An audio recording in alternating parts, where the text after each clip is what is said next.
Olá, eu sou a Carol Nogueira e esse é o Item Mais da CNN. O trabalhador que tem carteira assinada, tenho certeza, está contando as horas para receber a primeira parcela do 13º salário. Sim, está chegando. O prazo para o pagamento termina amanhã, no último dia útil de novembro. Já a segunda parcela deve ser paga até 20 de dezembro. E essa primeira parcela, ela não tem desconto, então é a parcela maior. E se você teve algum aumento de salário no ano, o valor usado para calcular o 13º é o valor mais recente, sempre o valor do último pagamento, e esse vai ser o salário usado para o cálculo. E aí vale falar que o cálculo inclui horas extras, adicionais noturnos e comissões, então eles são somados ao seu salário para o cálculo dessa primeira parcela. E aí a gente tem uma segunda tela mostrando então como que fica num exemplo para um salário de 10 mil e para um salário de 5 mil reais. Então, você pega a metade do salário bruto ou o salário proporcional aos meses que você trabalhou, se você entrou durante o ano na empresa, e aí você divide esse salário por 12, multiplica pelos meses trabalhados. Então, para a primeira parcela, no nosso exemplo, quem recebe um salário de 5 mil reais receberia 2.500, para a segunda, para quem tem um salário de 10 mil reais, receberia 5 mil. A segunda parcela são os 50% restantes do salário, tem que ser paga até o dia 20 de dezembro, mas nessa parcela já entram os descontos do INSS e do imposto de renda. E aí no nosso exemplo, então, para um salário de 5 mil reais, essa segunda parcela fica 1.583 e para um salário de 10 mil reais fica 2.574. Ela é um pouco menor do que a primeira por causa desses descontos. O recebimento do 13º salário é sempre um período de alívio para o bolso dos brasileiros. Trata-se de um dinheiro extra que pode ajudar tanto no pagamento de dívidas quanto nas comemorações de Natal e fim de ano. O comportamento do consumidor brasileiro, do trabalhador brasileiro em geral, com o uso do 13º, ele vem se mantendo num padrão parecido nos últimos anos, mas com uma mudança que sinaliza uma trajetória um pouco diferente, porque nos últimos anos vem aumentando muito a quantidade de brasileiros que conseguiram separar parte, pelo menos uma boa parte do 13º para o investimento. Então isso eu acho que é o mais relevante. Essa parcela cresceu do ano passado para cá, que também cresceu de 2019 para 2020. 2020 foi um ano atípico, houve uma poupança forçada, ninguém pôde viajar, ninguém pôde fazer nada, estávamos todos confinados no controle da pandemia. Então foi uma poupança forçada, mas de qualquer forma, marginalmente, ou seja, ali uma mudança que vai de numerinho em numerinho, apontando para uma tendência que significa, além do aprendizado da importância da poupança, significa também um controle maior sobre o seu orçamento. Então, a dica principal é o seguinte: é claro que todo mundo quer comprar presente de Natal. As pesquisas estão mostrando que aumentou o número de pessoas, na comparação com o ano passado, pessoas que querem comprar um presente de Natal, né? Afinal de contas, a vida finalmente está voltando ao normal, mesmo com a inflação e tudo, estamos respirando mais aliviados. Mas aumentou também o número de pessoas que quer separar dinheiro para pagar dívida.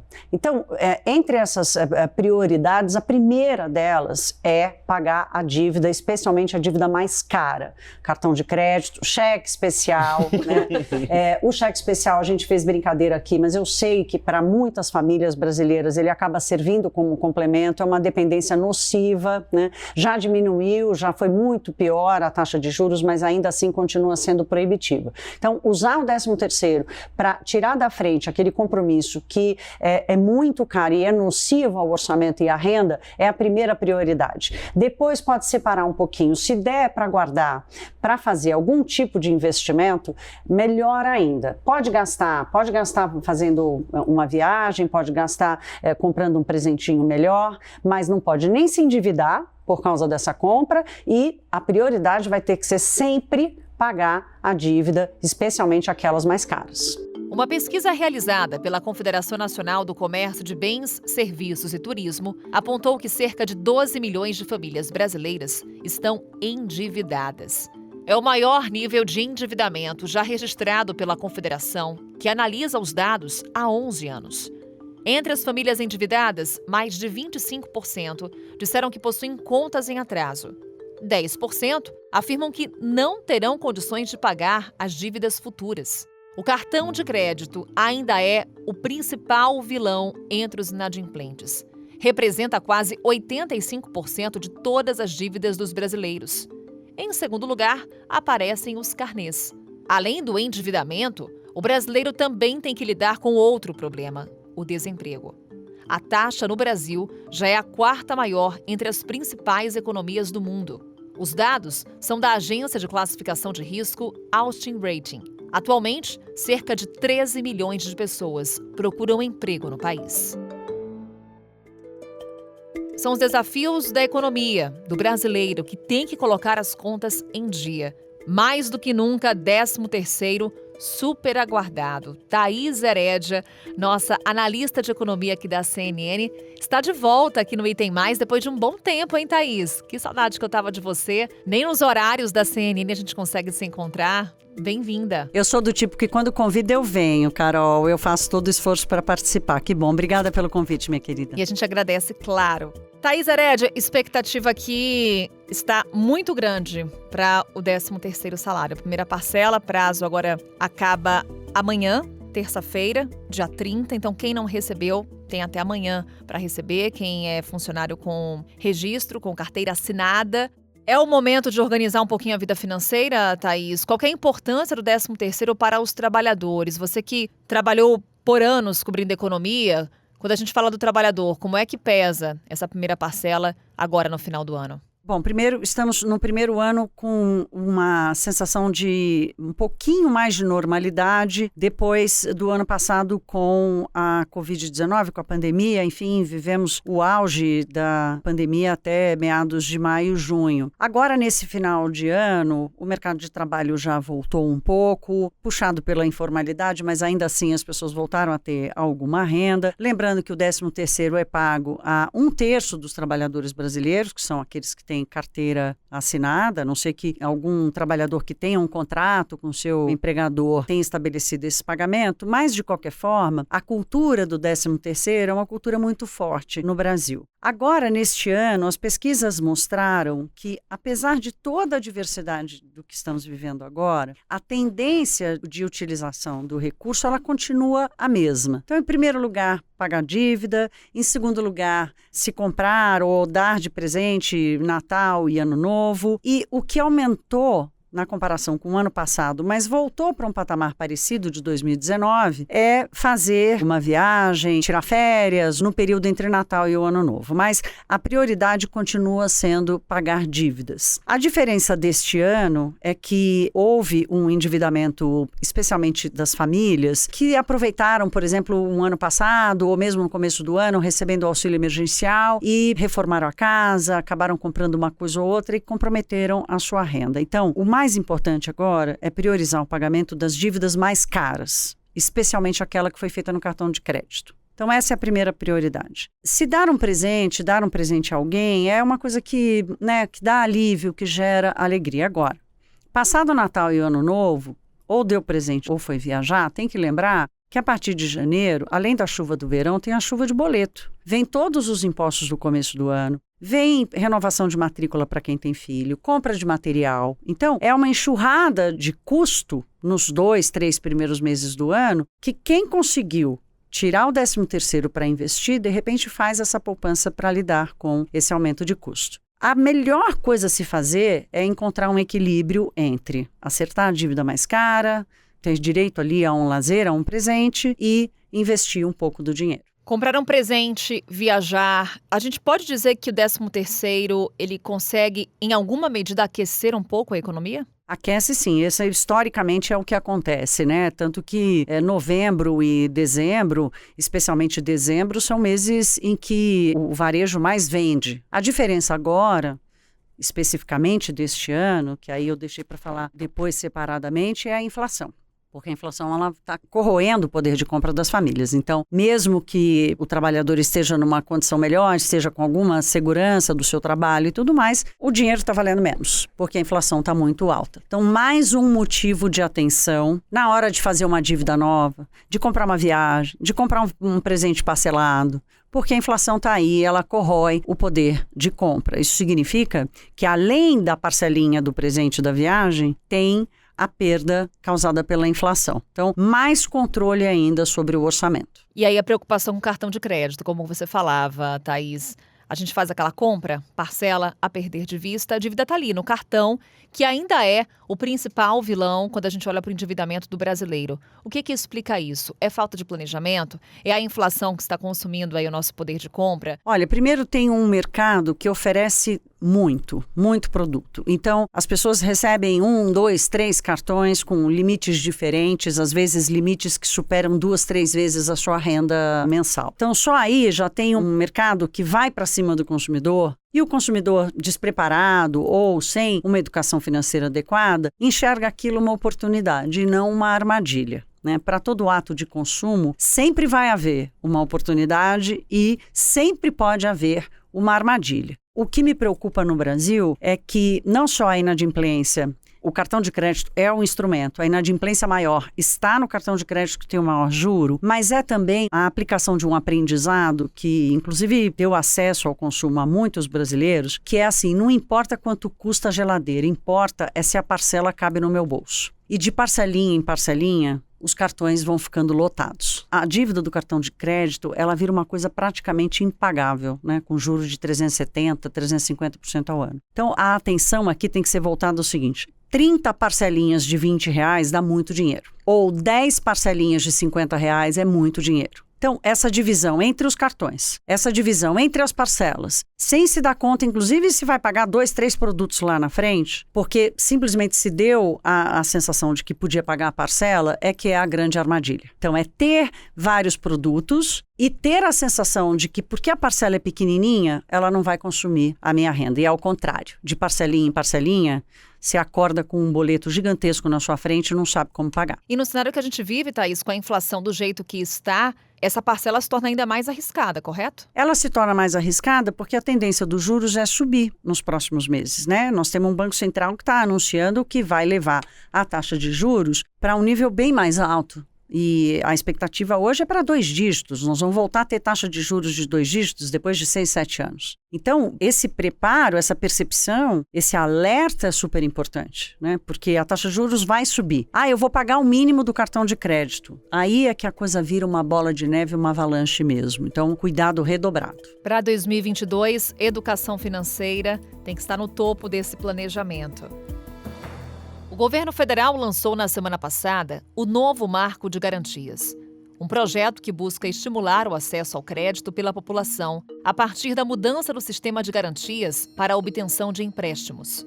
Daí, para a gente explicar como que vai funcionar esse programa. Então, hoje, as pessoas e as empresas, elas só podem usar os seus ativos, por exemplo, um imóvel ou até uma máquina, no caso de uma empresa, como garantia de uma operação de crédito. O que esse marco das garantias permitiria? Permitiria a criação de instituições gestoras que seriam criadas pelo próprio mercado financeiro e essas instituições facilitariam as garantias para os empréstimos. O que aconteceria na prática? Então, uma empresa que tem um título que vale R$1 milhão, ela só pode usar esse título hoje, esse ativo dela, como garantia de um empréstimo. Com a figura dessas instituições, se esse marco for aprovado no Congresso, o que acontece é que esse título, essa garantia poderia ser quebrada em diferentes operações de crédito.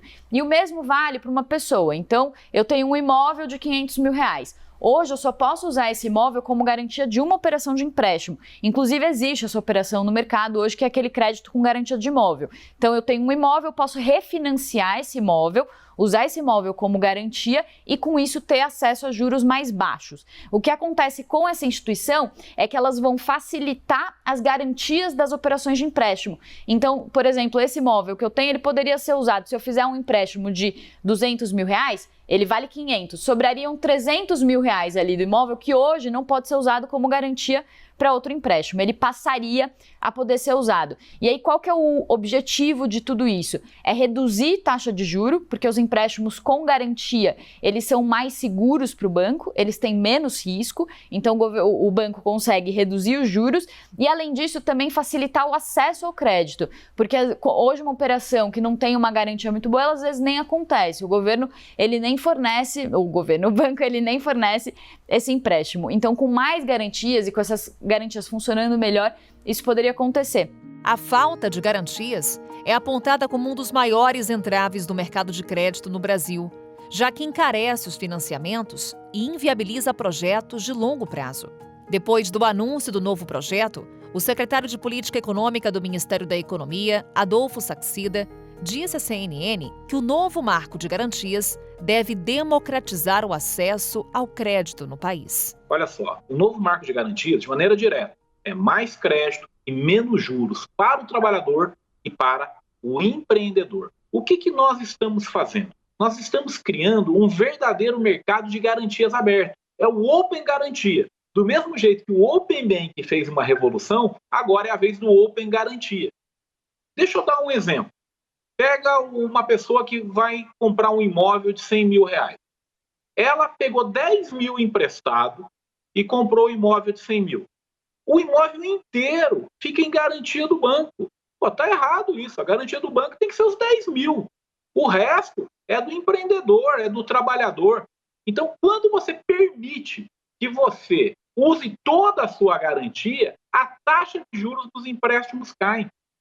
Quando você melhora a eficiência alocativa das garantias, isso naturalmente melhora o crédito, diminui os juros e ajuda na retomada econômica, que é fundamental para nós. Deixa eu só dar um exemplo. Um trabalhador que for pegar um dinheiro no banco hoje, se ele não tem garantias, ele vai pagar entre 4,5% e 5% de juros ao mês. Se ele tem o saque aniversário do FGTS, que já é uma garantia, a taxa de juros cai para 1,1% ao mês. Olha só, sem garantias, 4,5% ao mês. Com garantias, 1,1% ao mês.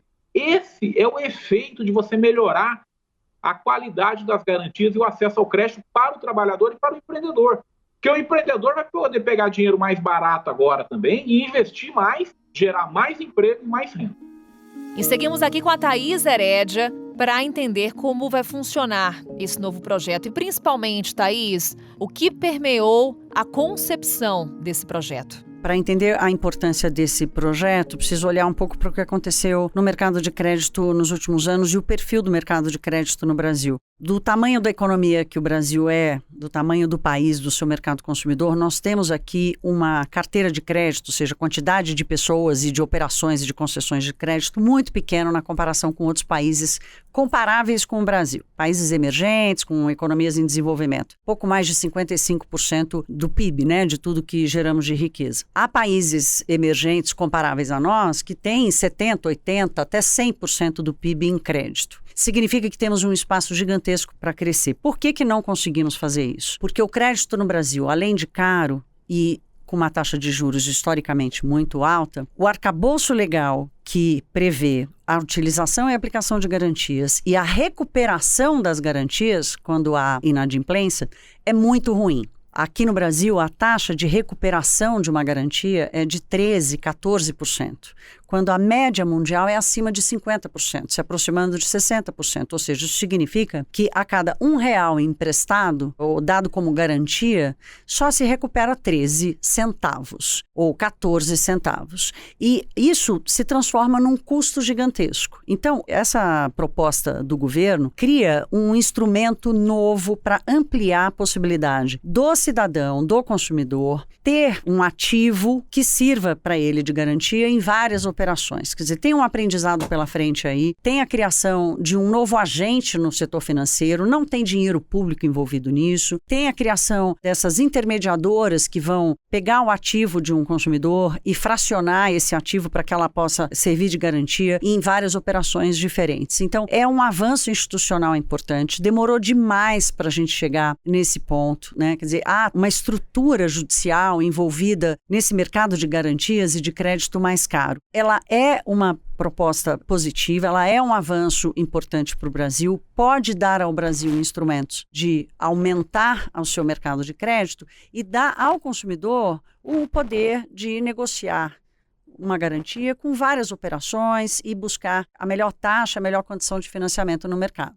Thaís, você elenca para a gente uma série de pontos positivos, mas você enxerga também pontos negativos do novo marco de garantias? Tem um ponto preocupante porque o projeto apresentado pelo governo acelera a retomada da garantia. Hoje, como eu disse, ela é 13% de retomada em 4 anos. A média mundial é 1 ano e meio. E a proposta, ela traz ali a previsão de uma negociação extrajudicial, enfim, para reduzir a possibilidade de processo e acelerar a retomada da garantia. Isso foi visto como uma preocupação porque coloca o devedor numa situação aparente de mais vulnerabilidade. Nos outros lugares do mundo, isso não é nem levado em consideração. Quer dizer, o mercado já amadureceu tanto que o risco da retomada ou da aplicação da garantia faz parte do processo. Já é um aprendizado, já um amadurecimento grande. Aqui no Brasil, não. Convivemos há anos com uma dificuldade muito grande de retomar a garantia, com um valor muito baixo de recuperação do crédito, que é inadimplente, e, portanto, com um custo muito alto do crédito. Quer dizer, é um ciclo vicioso que vai se autoalimentando. Na medida em que aparece uma medida que acelera ou possibilita acelerar a retomada da garantia e que, aparentemente, sim, coloca o devedor em vulnerabilidade, ao mesmo tempo, ela é um instrumento importante para compor